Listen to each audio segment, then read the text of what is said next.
It happened that, in the midst of the dissipations attendant upon a London winter, there appeared at the various parties of the leaders of the town a nobleman, more remarkable for his singularities than his rank. He gazed upon the mirth around him, as if he could not participate therein. Apparently the light laughter of the fair only attracted his attention, that he might by a look quell it, and throw fear into those breasts where thoughtlessness reigned.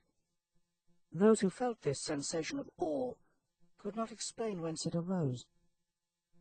Some attributed it to the dead grey eye which, fixing upon the object's face, did not seem to penetrate, and at one glance to pierce through to the inward workings of the heart, but fell upon the cheek with a leaden ray that weighed upon the skin it could not pass.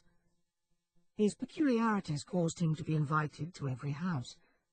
All wished to see him, and those who had been accustomed to violent excitement, and now felt the weight of ennui, were pleased at having something in their presence capable of engaging their attention.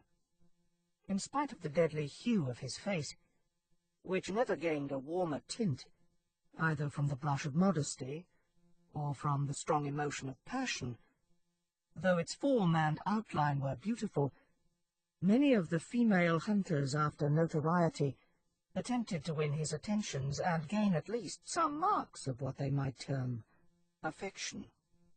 Lady Mercer, who had been the mockery of every monster shown in drawing-rooms since her marriage, threw herself in his way, and did all but put on the dress of a mountebank to attract his notice, though in vain. When she stood before him, though his eyes were apparently fixed upon hers, still it seemed as if they were unperceived. Even her unappalled impudence was baffled, and she left the field. But though the common adulteress could not influence even the guidance of his eyes, it was not that the female sex was indifferent to him. Yet such was the apparent caution with which he spoke to the virtuous wife and innocent daughter, that few knew he ever addressed himself to females. He had, however, the reputation of a winning tongue, and whether it was that it even overcame the dread of his singular character, or that they were moved by his apparent hatred of vice, he was as often among those females who formed the boast of their sex from their domestic virtues, as among those who sully it by their vices. About the same time there came to London a young gentleman of the name of Aubrey. He was an orphan left with an only sister in the possession of great wealth, by parents who died while he was yet in childhood, left also to himself by guardians who thought it their duty merely to take care of his fortune, while they relinquished the more important charge of his mind to the care of mercenary subalterns. He cultivated more his imagination than his judgment. He had, hence, that high romantic feeling of honour and candour which daily ruins so many milliners' apprentices. He believed all to sympathize with virtue, and thought that vice was thrown in by Providence merely for the picturesque effect of the scene, as we see in romances. He thought that the misery of a cottage merely consisted in the vesting of clothes, which were as warm, but which were better adapted to the painter's eye by their irregular folds and various coloured patches. He thought, in fine, that the dreams of poets were the realities of life. He was handsome, frank, and rich. For these reasons, upon his entering into the gay circles, many mothers surrounded him, striving which should describe with least truth their languishing or romping favourites. The daughters, at the same time, by their brightening countenances when he approached, and by their sparkling eyes when he opened his lips, soon led him into false notions of his talents and his merit. Attached as he was to the romance of his solitary hours, he was startled at finding that, except in the tallow and wax candles that flickered, not from the presence of a ghost, but from want of snuffing, there was no foundation in real life for any of that congeries of pleasing pictures and descriptions contained in those volumes from which he had formed his study.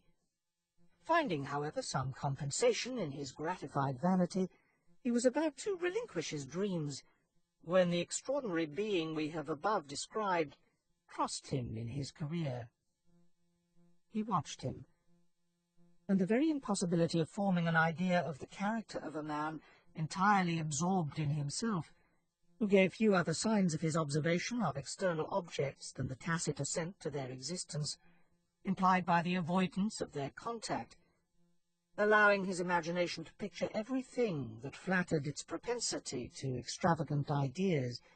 He soon formed this object into the hero of a romance, and determined to observe the offspring of his fancy, rather than the person before him.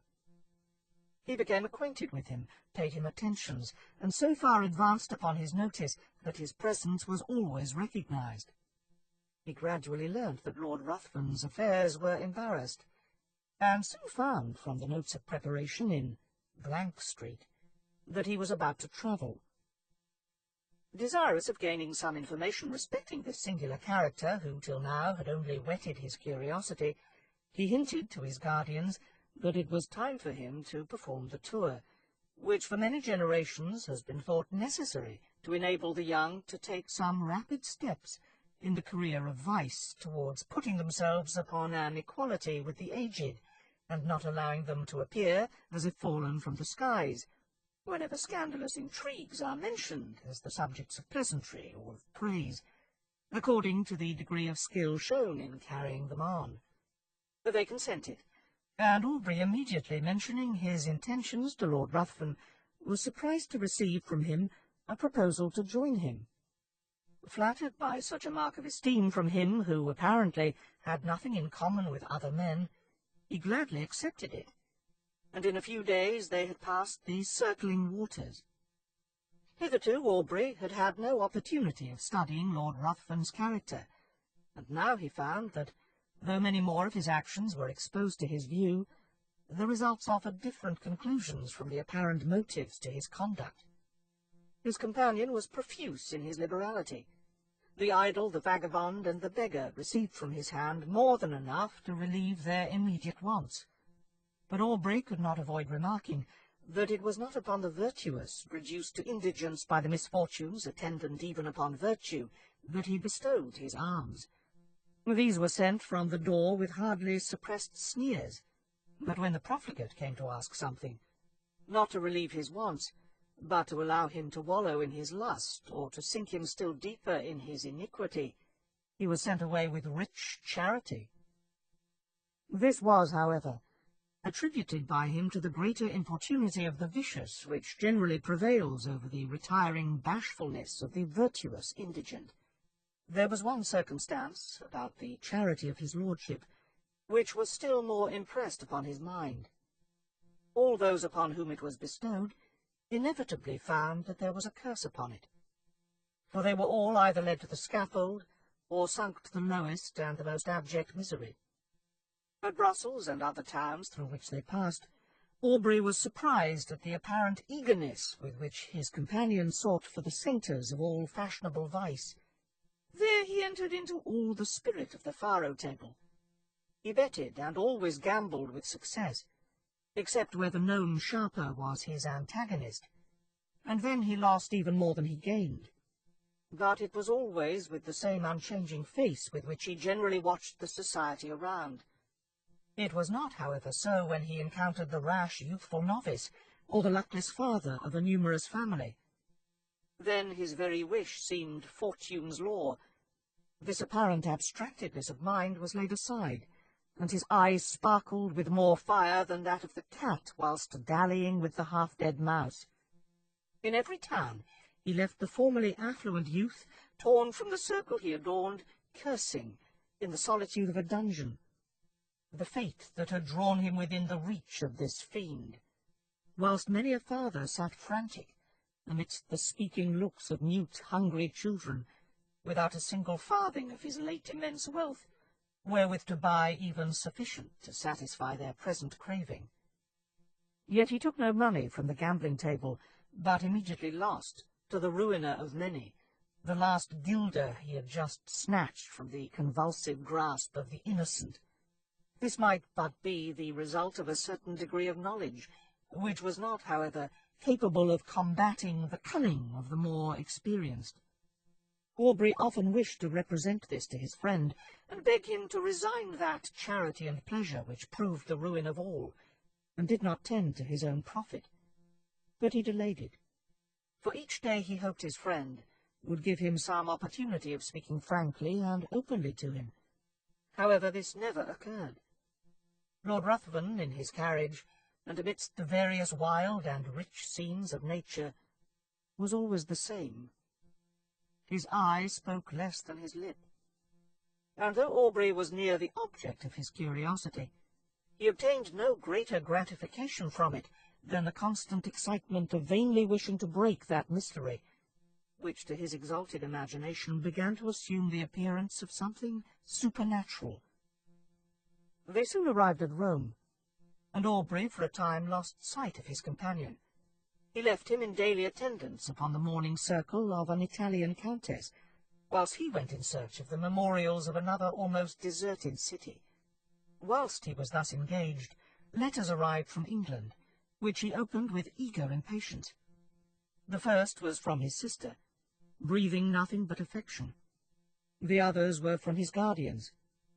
The latter astonished him. If it had before entered into his imagination that there was an evil power resident in his companion, these seemed to give him sufficient reason for the belief. His guardians insisted upon his immediately leaving his friend, and urged that his character was dreadfully vicious, for that the possession of irresistible powers of seduction rendered his licentious habits more dangerous to society. It had been discovered that his contempt for the adulteress had not originated in hatred of her character, but that he had required, to enhance his gratification, that his victim, the partner of his guilt, should be hurled from the pinnacle of unsullied virtue down to the lowest abyss of infamy and degradation. In fine, that all those females whom he had sought, apparently on account of their virtue, had, since his departure, thrown even the mask aside, and had not scrupled to expose the whole deformity of their vices to the public gaze. Aubrey determined upon leaving one whose character had not yet shown a single bright point on which to rest the eye.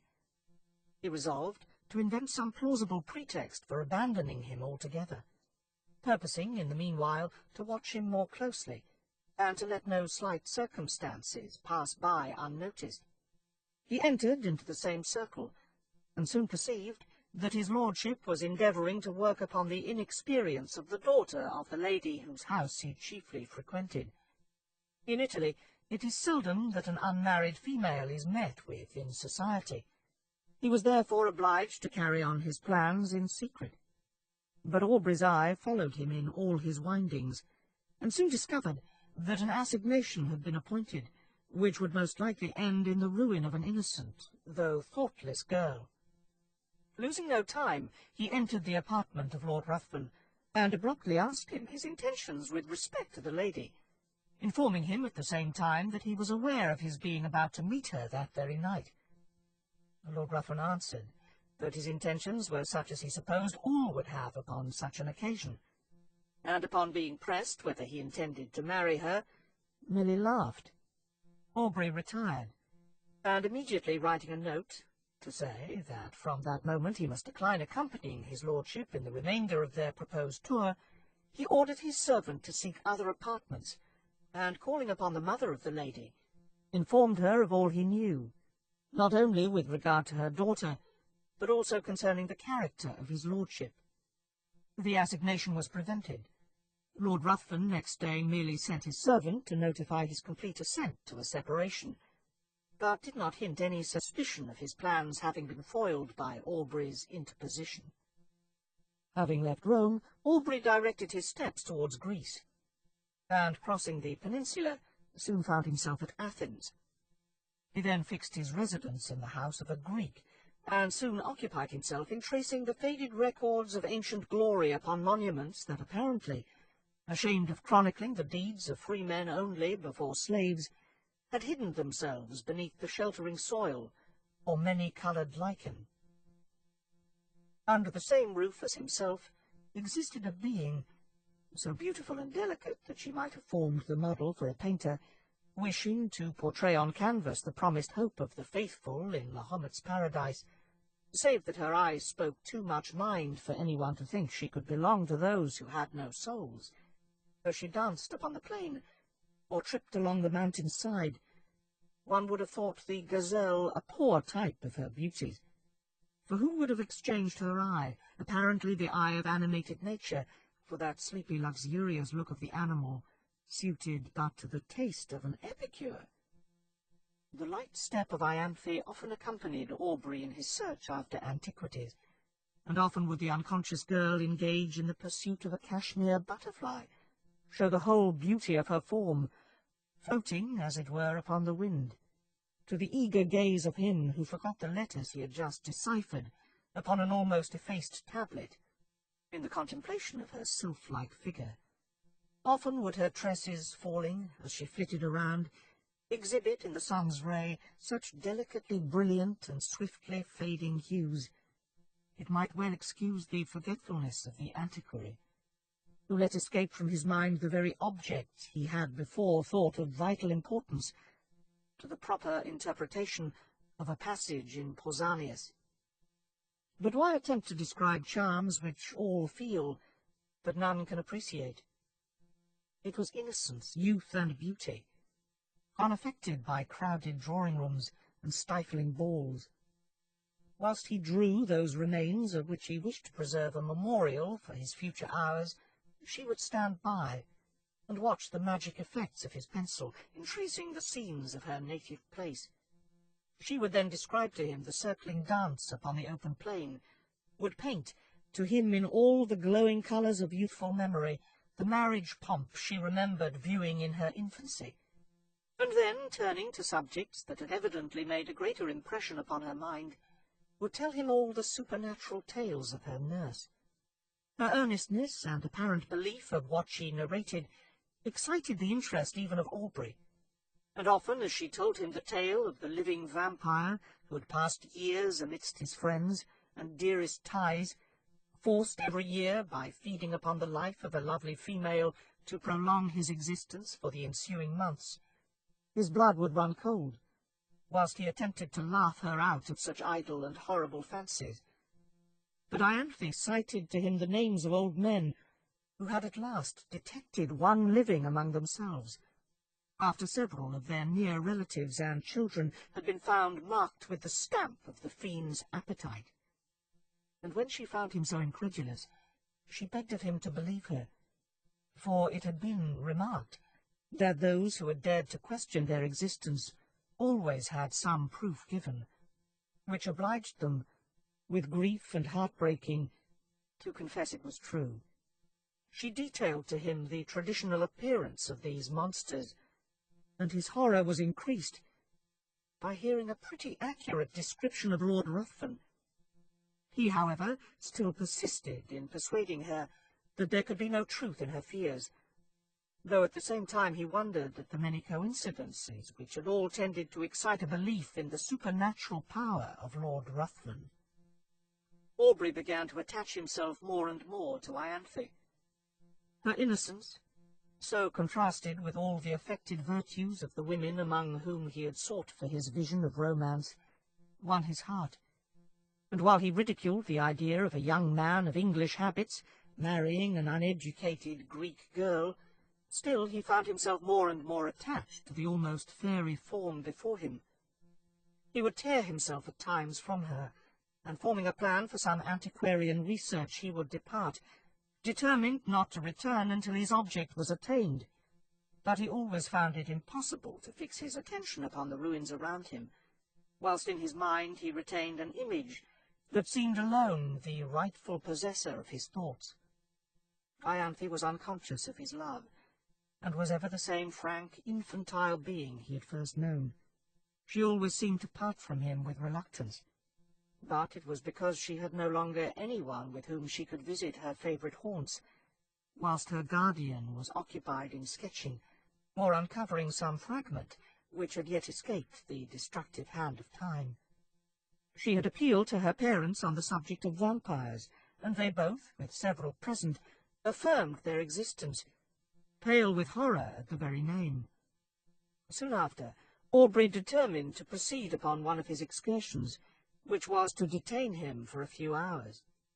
When they heard the name of the place, they all at once begged of him not to return at night, as he must necessarily pass through a wood, where no Greek would ever remain after the day had closed, upon any consideration. They described it as the resort of the vampires in their nocturnal orgies, and denounced the most heavy evils as impending upon him who dared to cross their path. Aubrey made light of their representations, and tried to laugh them out of the idea, but when he saw them shudder at his daring thus to mock a superior infernal power, the very name of which apparently made their blood freeze, he was silent. Next morning Aubrey set off upon his excursion unattended. He was surprised to observe the melancholy face of his host, and was concerned to find that his words, mocking the belief of those horrible fiends, had inspired them with such terror. When he was about to depart, Ianthe came to the side of his horse, and earnestly begged of him to return ere night allowed the power of these beings to be put in action. He promised. He was, however, so occupied in his research that he did not perceive that daylight would soon end, and that in the horizon there was one of those specks which, in the warmer climates, so rapidly gather into a tremendous mass, and pour all their rage upon the devoted country. He at last, however, mounted his horse, determined to make up by speed for his delay. But it was too late. Twilight in the southern climates is almost unknown. Immediately the sun sets, night begins, and ere he had advanced far, the power of the storm was above. Its echoing thunders had scarcely an interval of rest. Its thick, heavy rain forced its way through the canopying foliage, whilst the blue-forked lightning seemed to fall and radiate at his very feet. Suddenly the horse took fright, and he was carried with dreadful rapidity through the entangled forest. The animal at last, through fatigue, stopped, and he found, by the glare of lightning, that he was in the neighbourhood of a hovel that hardly lifted itself up from the masses of dead leaves and brushwood which surrounded it.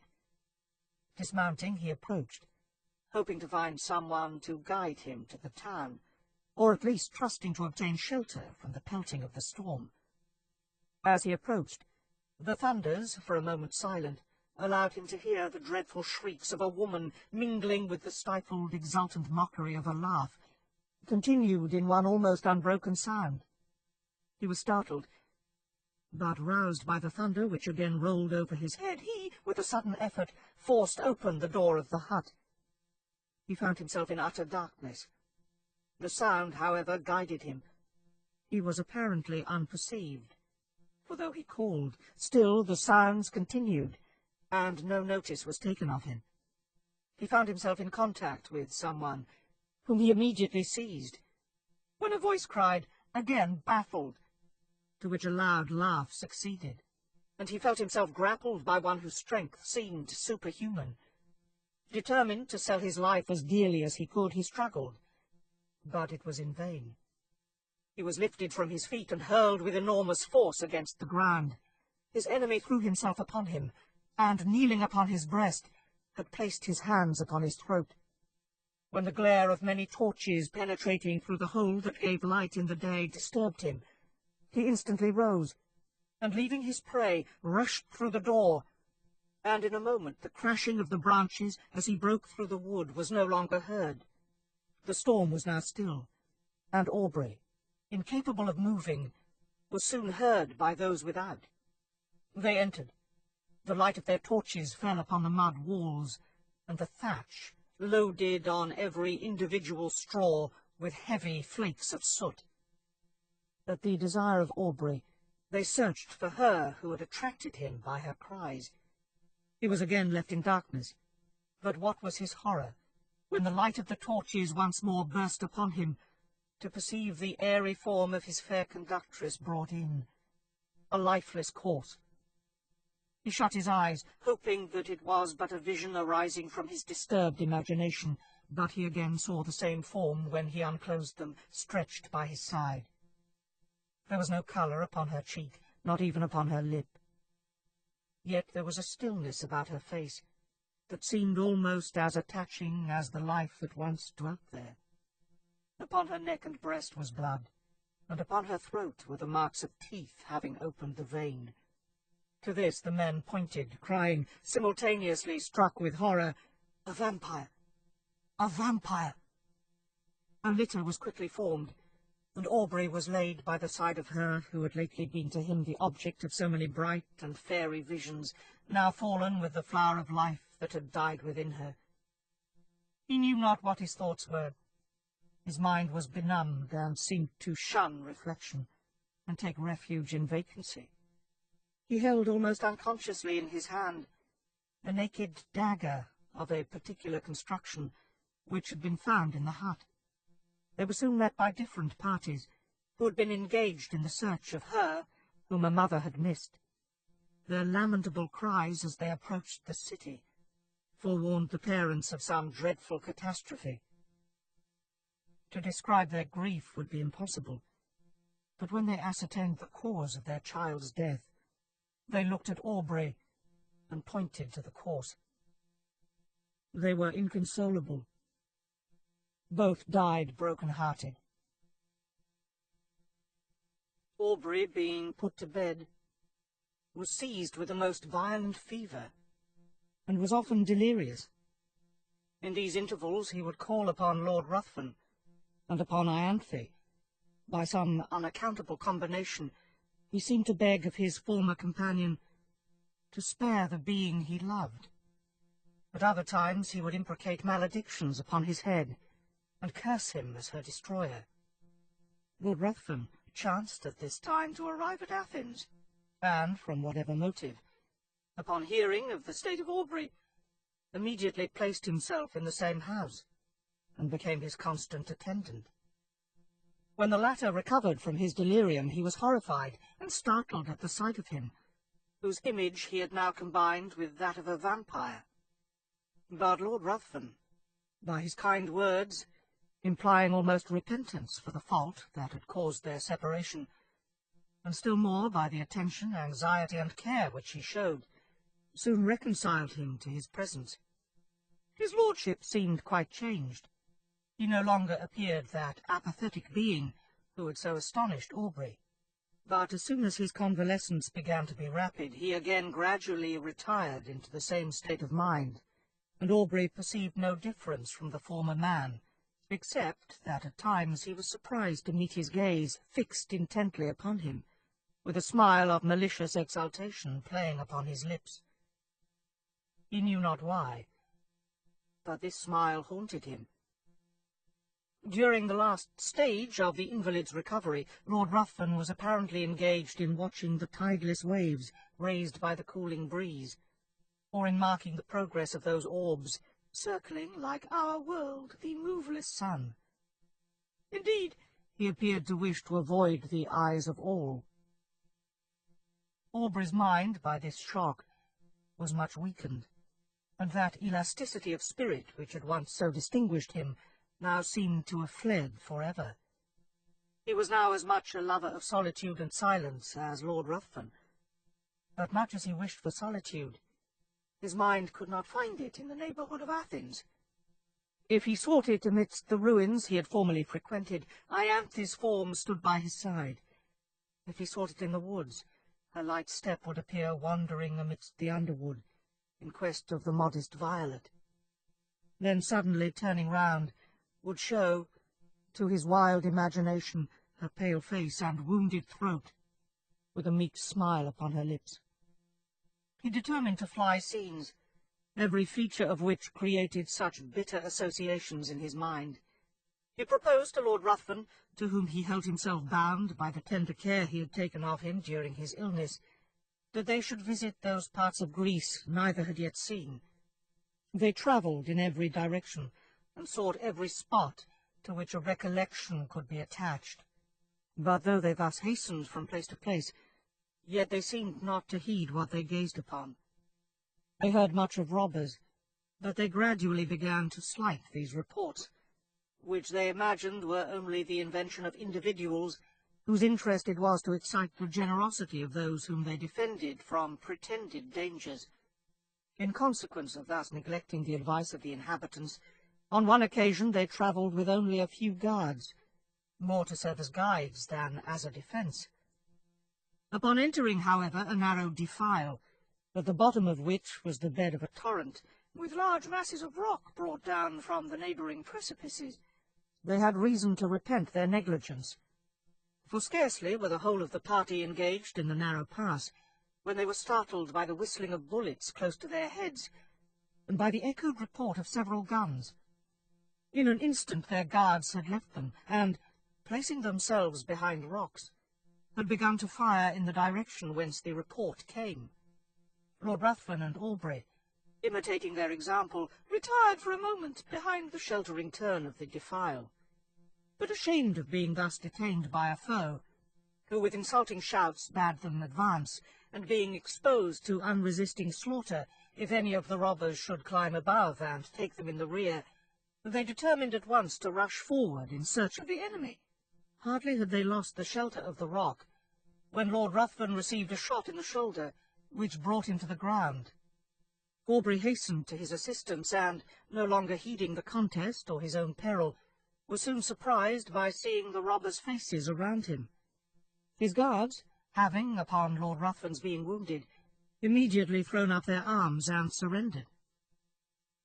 By promises of great reward, Aubrey soon induced them to convey his wounded friend to a neighbouring cabin, and having agreed upon a ransom, he was no more disturbed by their presence, they being content merely to guard the entrance till their comrade should return with the promised sum, for which he had an order. Lord Ruthven's strength rapidly decreased. In 2 days mortification ensued, and death seemed advancing with hasty steps. His conduct and appearance had not changed. He seemed as unconscious of pain as he had been of the objects about him.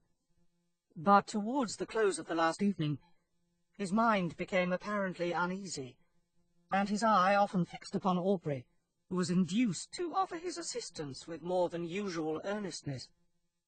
"Assist me. You may save me. You may do more than that. I mean not my life. I heed the death of my existence as little as that of the passing day. But you may save my honour, your friend's honour." "How? Tell me how." "I would do anything," replied Aubrey. "I need but little. My life ebbs apace. I cannot explain the whole. But if you would conceal all you know of me, my honour were free from stain in the world's mouth, and if my death were unknown for some time in England, but life, it shall not be known." "Swear," cried the dying man, raising himself with exultant violence, "swear by all your soul reveres, by all your nature fears.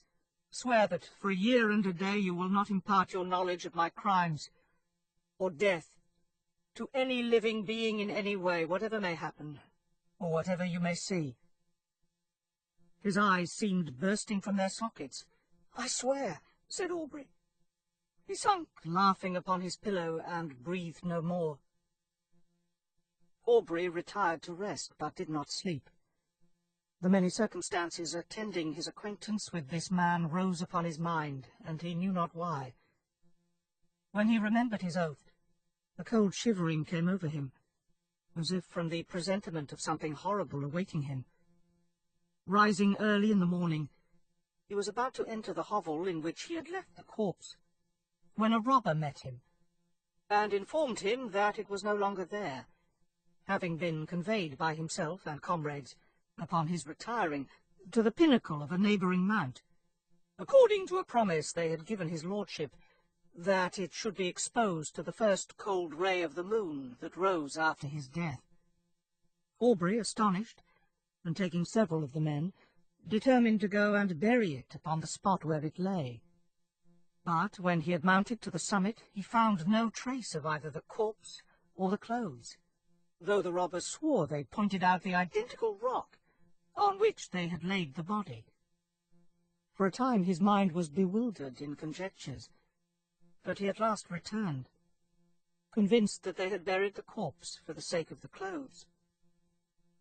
Weary of a country in which he had met with such terrible misfortunes, and in which all apparently conspired to heighten that superstitious melancholy that had seized upon his mind, he resolved to leave it, and soon arrived at Smyrna.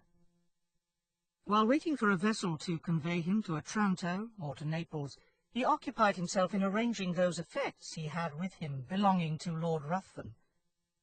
Amongst other things, there was a case containing several weapons of offence, more or less adapted to ensure the death of the victim. There were several daggers and atagans. Whilst turning them over and examining their curious forms, what was his surprise at finding a sheath, apparently ornamented in the same style as the dagger discovered in the fatal hut. He shuddered, hastening to gain further proof. He found the weapon, and his horror may be imagined when he discovered that it fitted, though peculiarly shaped, the sheath he held in his hand. His eyes seemed to need no further certainty. They seemed gazing to be bound to the dagger, yet still he wished to disbelieve. But the particular form, the same varying tints upon the haft and sheath, were alike in splendour on both, and left no room for doubt. There were also drops of blood on each.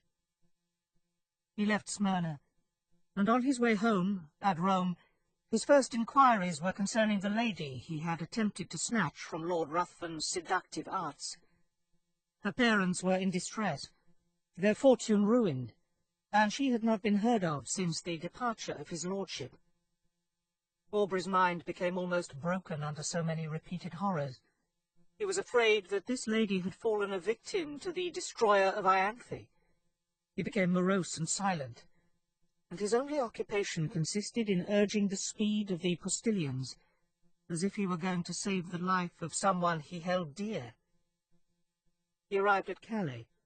A breeze, which seemed obedient to his will, soon wafted him to the English shores, and he hastened to the mansion of his fathers, and there, for a moment, appeared to lose, in the embraces and caresses of his sister, all memory of the past. If she before, by her infantine caresses, had gained his affection, now that the woman began to appear, she was still more attaching as a companion. Miss Aubrey had not that winning grace which gains the gaze and applause of the drawing-room assemblies. There was none of that light brilliancy which only exists in the heated atmosphere of a crowded apartment. Her blue eye was never lit up by the levity of the mind beneath. There was a melancholy charm about it, which did not seem to arise from misfortune, but from some feeling within, that appeared to indicate a soul conscious of a brighter realm. Her step was not that light footing which strays where'er a butterfly or a colour may attract. It was sedate and pensive. When alone, her face was never brightened by the smile of joy. But when her brother breathed to her his affection, and would in her presence forget those griefs she knew destroyed his rest, who would have exchanged her smile for that of the voluptuary? It seemed as if those eyes, that face, were then playing in the light of their own native sphere. She was yet only 18, and had not been presented to the world, it having been thought by her guardians more fit that her presentation should be delayed until her brother's return from the continent, when he might be her protector. It was now therefore resolved that the next drawing-room, which was fast approaching, should be the epoch of her entry into the busy scene. Aubrey would rather have remained in the mansion of his fathers, and fed upon the melancholy which overpowered him. He could not feel interest about the frivolities of fashionable strangers, when his mind had been so torn by the events he had witnessed. But he determined to sacrifice his own comfort to the protection of his sister. They soon arrived in town, and prepared for the next day, which had been announced as a drawing-room. The crowd was excessive. A drawing-room had not been held for a long time, and all who were anxious to bask in the smile of royalty hastened thither. Aubrey was there with his sister. While he was standing in a corner by himself, heedless of all around him, engaged in the remembrance that the first time he had seen Lord Ruthven was in that very place, he felt himself suddenly seized by the arm. and a voice he recognized too well sounded in his ear.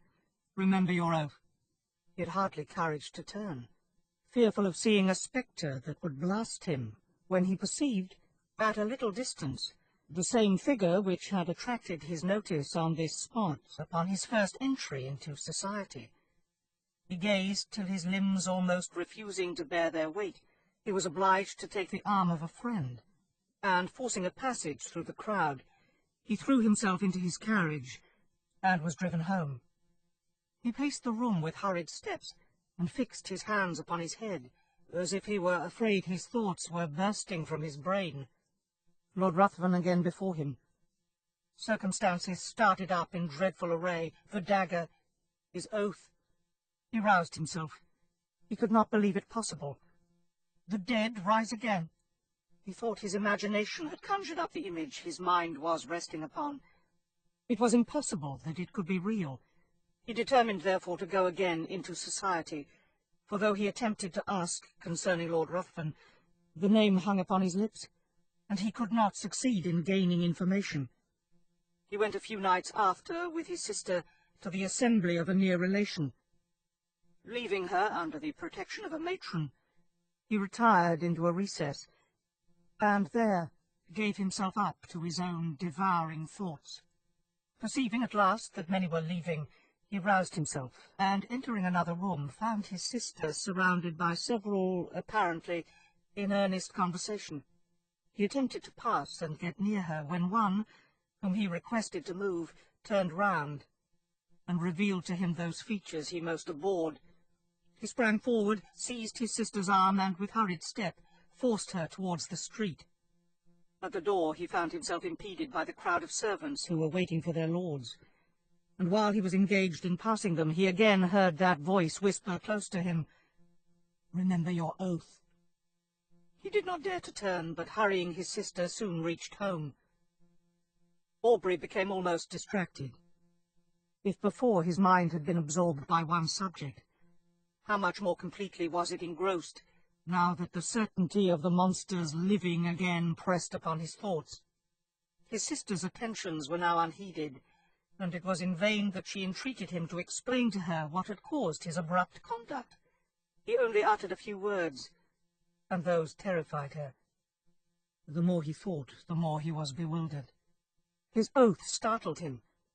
Was he then to allow this monster to roam, bearing ruin upon his breath, amidst all he held dear, and not avert its progress? His very sister might have been touched by him. But even if he were to break his oath and disclose his suspicions, who would believe him? He thought of employing his own hand to free the world from such a wretch. But death, he remembered, had been already mocked. For days he remained in this state, shut up in his room. He saw no one, and ate only when his sister came, who, with eyes streaming with tears, besought him, for her sake, to support nature. At last, no longer capable of bearing stillness and solitude, he left his house, roamed from street to street, anxious to fly that image which haunted him. His dress became neglected, and he wandered, as often exposed to the noonday sun as to the midnight damps. It was no longer to be recognized. At first he returned with the evening to the house, but at last he laid him down to rest wherever fatigue overtook him. His sister, anxious for his safety, employed people to follow him, but they were soon distanced by him who fled from a pursuer swifter than any, from thought. His conduct, however, suddenly changed. Struck with the idea that he left by his absence the whole of his friends, with a fiend amongst them, of whose presence they were unconscious, he determined to enter again into society and watch him closely, anxious to forewarn, in spite of his oath, all whom Lord Ruthven approached with intimacy. But when he entered into a room, his haggard and suspicious looks were so striking, his inward shuddering so visible, that his sister was at last obliged to beg of him to abstain from seeking, for her sake, a society which affected him so strongly. When, however, remonstrance proved unavailing, the guardians thought proper to interpose, and, fearing that his mind was becoming alienated, They thought it high time to resume again that trust which had been before imposed upon them by Aubrey's parents. Desirous of saving him from the injuries and sufferings he had daily encountered in his wanderings, and of preventing him from exposing to the general eye those marks of what they considered folly, they engaged a physician to reside in the house, and take constant care of him. He hardly appeared to notice it, so completely was his mind absorbed by one terrible subject. His incoherence became at last so great that he was confined to his chamber. There he would often lie for days, incapable of being roused. He had become emaciated. His eyes had attained a glassy lustre. The only sign of affection and recollection remaining displayed itself upon the entry of his sister. Then he would sometimes start, and, seizing her hands, with looks that severely afflicted her, he would desire her not to touch him. "Oh, do not touch him. If your love for me is aught, do not go near him." When, however, she inquired to whom he referred, his only answer was, "True, true," and again he sank into a state whence not even she could rouse him. This lasted many months.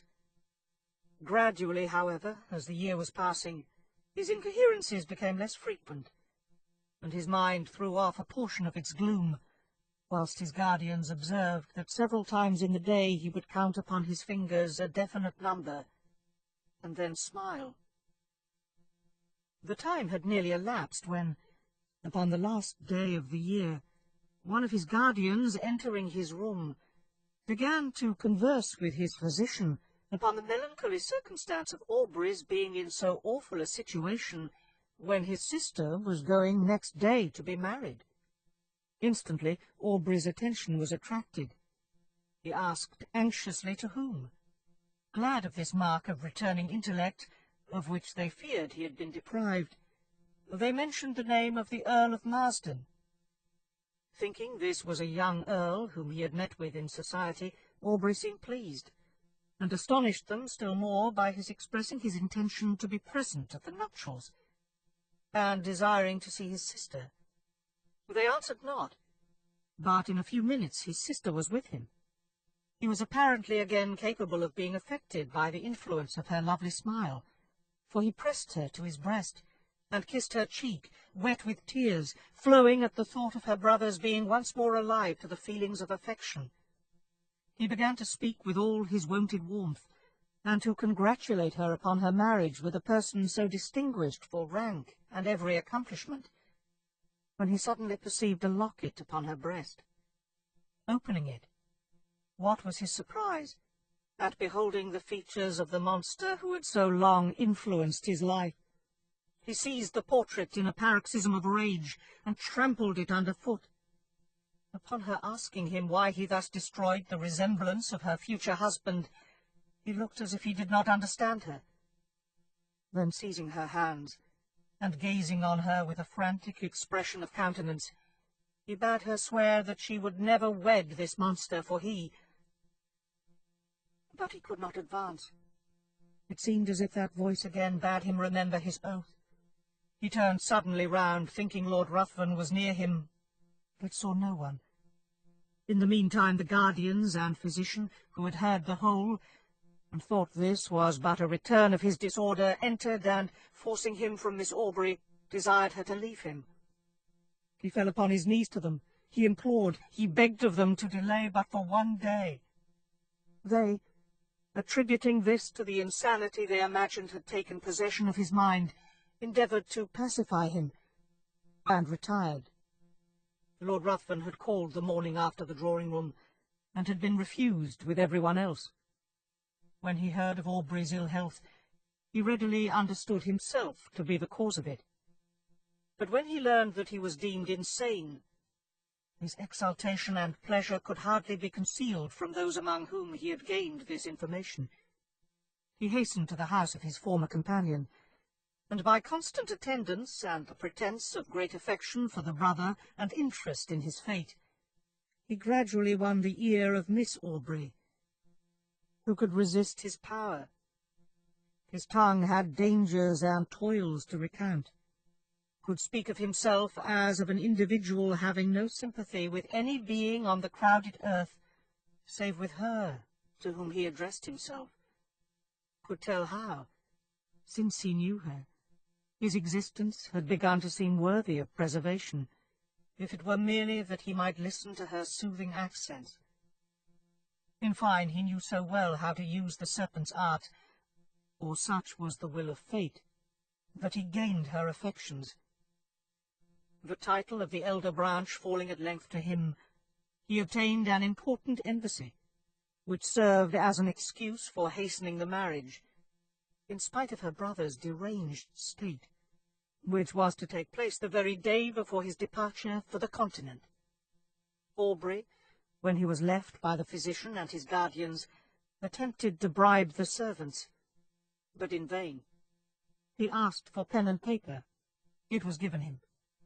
He wrote a letter to his sister, conjuring her, as she valued her own happiness, her own honour, and the honour of those now in the grave, who once held her in their arms as their hope, and the hope of their house, to delay but for a few hours that marriage, on which he denounced the most heavy curses. The servants promised they would deliver it, but giving it to the physician, he thought it better not to harass any more the mind of Miss Aubrey by what he considered the ravings of a maniac. Night passed on without rest to the busy inmates of the house, and Aubrey heard, with a horror that may more easily be conceived than described, the notes of busy preparation. Morning came, and the sound of carriages broke upon his ear. Aubrey grew almost frantic. The curiosity of the servants at last overcame their vigilance. They gradually stole away, leaving him in the custody of an helpless old woman. He seized the opportunity, with one bound was out of the room, and in a moment found himself in the apartment, where all were nearly assembled. Lord Ruthven was the first to perceive him. He immediately approached, and, taking his arm by force, hurried him from the room, speechless with rage. When on the staircase Lord Ruthven whispered in his ear, "Remember your oath, and know, if not my bride, today, your sister is dishonoured. Women are frail." So saying, he pushed him towards his attendants, who, roused by the old woman, had come in search of him. Aubrey could no longer support himself. His rage, not finding vent, had broken a blood vessel, and he was conveyed to bed. This was not mentioned to his sister, who was not present when he entered, as the physician was afraid of agitating her. The marriage was solemnized, and the bride and bridegroom left London. Aubrey's weakness increased. The effusion of blood produced symptoms of the near approach of death.